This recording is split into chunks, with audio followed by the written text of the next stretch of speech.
selingkuh, perselingkuhan. Kalau ini terjadi dalam hubungan kamu, kira-kira apa yang kamu lakukan? Atau kalau ini terjadi dalam hubungan teman kamu, sahabat kamu, kira-kira saran apa yang akan kamu berikan kepadanya? Kamu minta dia untuk mempertahankan, kamu minta diri kamu untuk mempertahankan dia, atau lebih baik tinggalin aja? Cuman ada dua opsi itu sih, gak bisa ambil tengah-tengah. Lalu kalau mempertahankan dia dengan harapan dia akan berubah dan tidak akan melakukan perselingkuhan lagi, kan dia udah janji sama aku buat gak selingkuh lagi, dia udah minta maaf kok ke aku, dia udah mohon-mohon untuk diberikan kesempatan lagi, masa aku gak ngasih kesempatan ke dia sih? Oke, ketika itu dilakukan sekali dan kamu mau memberikan dia kesempatan, gak apa-apa, asal ada resikonya juga. Kita tidak bisa memastikan perubahan orang lain, kita tidak bisa memastikan itu sama sekali. Kita hanya bisa berharap dia berubah, tapi untuk kepastiannya dia benar-benar berubah atau enggak, dia benar-benar enggak ngulangin perselingkuhannya lagi atau enggak, itu bukan kendali kita. Jadi harus ada persiapan hati untuk itu. Jangan-jangan ketika kamu sudah memberikan dia kesempatan, dia selingkuh lagi. Karena sebagian besar yang terjadi dalam realita itu kayak gitu. Pasangannya berjanji untuk tidak selingkuh lagi, tapi yang dilakukan selingkuh untuk kedua kalinya, selingkuh ketiga kalinya. Dan di masing-masing perselingkuhan atau kesalahan yang dia lakukan, dia selalu janji untuk tidak mengulanginya lagi. Namun apa yang terjadi, diulangi, dan diulangi. Dan sebagian besar juga korban yang diselingkuhin itu mempertanyakan kualitas dirinya. Apa yang salah sama aku? Kenapa pasangan aku selingkuh? Kenapa dia lebih memilih selingkuhannya daripada aku? Atau jangan-jangan aku seburuk itu ya? Aku tidak secantik itu ya? Aku tidak setampan itu? Atau apa yang kurang dari aku? Kayaknya aku salah deh. Malah dia menyalahkan dirinya, padahal di sini problemnya barangkali bukan di dirinya, tapi di pasangannya yang punya habit yang buruk. Jadi selingkuh itu kayak kebiasaan buruk yang susah banget buat dirubah. Jadi daripada kamu mempertaruhkan kesehatan mental kamu, kebahagiaan kamu untuk orang yang salah, untuk orang yang tidak menghargai usaha kamu, orang yang tidak menghargai perjuangan kamu menjaga perasaan dia selama ini, buat apa? Oke, aku tapi gak kuat buat ninggalin dia, aku terlalu cinta sama dia, aku belum bisa ninggalin dia. Tapi setidaknya kamu memutuskan untuk tidak berhubungan dengan dia lagi. Memang rasa sakitnya masih ada, ya bayangin, mungkin kenangan kamu bersama dia itu banyak romantisnya, banyak so sweetnya, kamu udah percaya kepada dia, tapi ternyata dia mengecewakan kamu. Normal sekali ketika kamu sakit hati, tapi lebih baik sakit hatinya dihentikan sekarang juga daripada nanti berkelanjutan. Kamu kasih dia kesempatan, dia selingkuh lagi, kamu lebih kecewa lagi daripada sebelumnya. Jangan seperti itu, karena kamu berhak untuk bahagia bersama dengan orang yang baik. Gitu ya. Jadi gimana kalau ini terjadi dalam hubungan kamu? Kalau bisa sih jangan sampai, tapi kalau ini jadi ujian kamu saat ini, pasangan kamu ketahuan selingkuh, apa yang akan kamu lakukan? Mempertahankan dia atau kamu tinggalin aja karena kamu berhak untuk dapat orang yang lebih baik? Atau kalau ini terjadi di sahabat kamu, dia curhat ke kamu kalau pasangannya selingkuh, pertama, kedua, ketiga, dia kecewa, dia patah hati gara-gara itu, kira-kira saran apa yang akan kamu kasih ke dia? Tinggalin atau pertahanin? Dengan beberapa pertimbangan yang sudah aku jelaskan sebelumnya, karena selingkuh itu susah banget buat dirubah. Coba deh, banyak sekali kasus yang terjadi seperti itu, udah dikasih kesempatan tapi diulangi lagi, dan buruknya lagi biasanya terjadi seperti ini. Ketika udah jelas-jelas dia yang selingkuhin pasangannya, tapi dia yang selingkuh, pelaku selingkuh itu menyalahkan pasangannya dan memanipulasi pasangannya dengan ngomong, kalau kamu cantik, aku nggak akan selingkuh ke dia. Kalau kamu mau seperti ini, kalau kamu mau nurutin apa kataku, aku nggak akan selingkuh. Ini semua gara-gara kamu.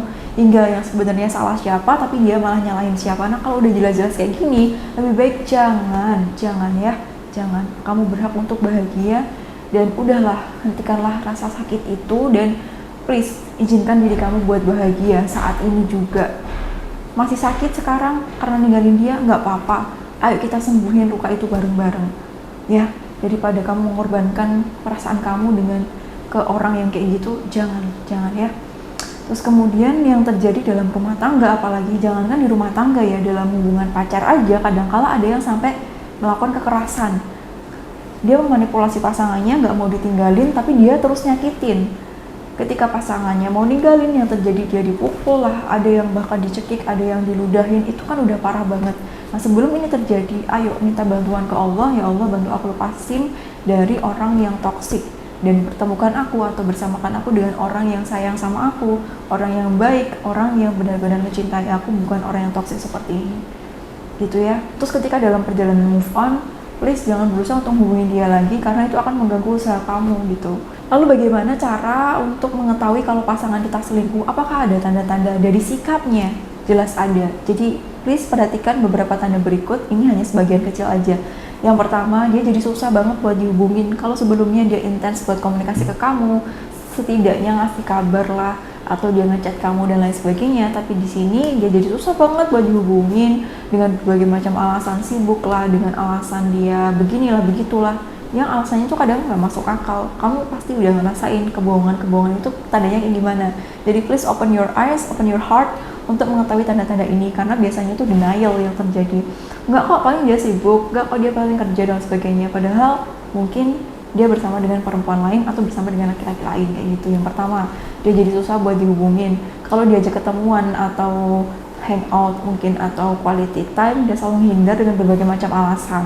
Kemudian yang ketiga, ketika kamu ajak dia ngobrol perihal keseriusan hubungan kalian, mau dibawa kemana nih, nikah kapan kamu mau main ke rumah buat ngelamar aku dan lain sebagainya, dia selalu menghindar ke pembicaraan yang lain atau menjawab dengan seperti ini, misalkan banyak ya, bentar dulu deh, nunggu aku mapan dulu ya, nanti aku bakal ngelamar kamu kok. Terus kemudian yang kedua, kalau masih sekolah, aku lagi fokus ke pendidikan nih, jadi nanti aja ya kita bicarakan lagi hal ini. Contoh kecilnya seperti itu, atau dia mengalihkan ke pembicaraan yang lain. Kemudian ketika kamu sentuh HP-nya atau mencoba untuk pinjam HP-nya sesekali, entah buat apa gitu, dia jadi panik banget dan berusaha untuk tidak meminjamkan dengan berbagai macam alasan, bentar ini ada urusan pekerjaan, jangan dipinjam dulu lah dan lain sebagainya. Apa sih kamu kok jadi ganggu privasi orang kayak gitu-gitu, padahal kamu cuman mau pinjam buat lihat jam misalnya kayak seperti itu. Dia udah panik dan juga parno duluan, itu juga. Nah itu juga bisa jadi pertanda. Kemudian yang terjadi dalam rumah tangga nih, biasanya pasangan jadi jarang pulang atau bilang lembur dengan berbagai macam alasan. Nah ini perlu kamu cek, ini kamu perlu konfirmasi apakah benar-benar lembur atau lembur kemana, seperti itu. Karena ini bisa jadi big cause banget, karena sebagian besar yang terjadi dalam kerusakan rumah tangga akibat perselingkuhan itu ada indikasi seperti ini. Pasangannya jarang pulang, kemudian ketika ditanya kamu kok akhir-akhir ini lembur, ya banyak pekerjaan, tapi setelah dicek ternyata tidak ada lemburan, padahal selalu pulang tepat waktu di jam kerja yang seharusnya. Seperti itu. Jadi teman-teman mohon untuk berdoa kepada Allah agar dibersamakan dan dinikahkan dengan orang-orang yang baik.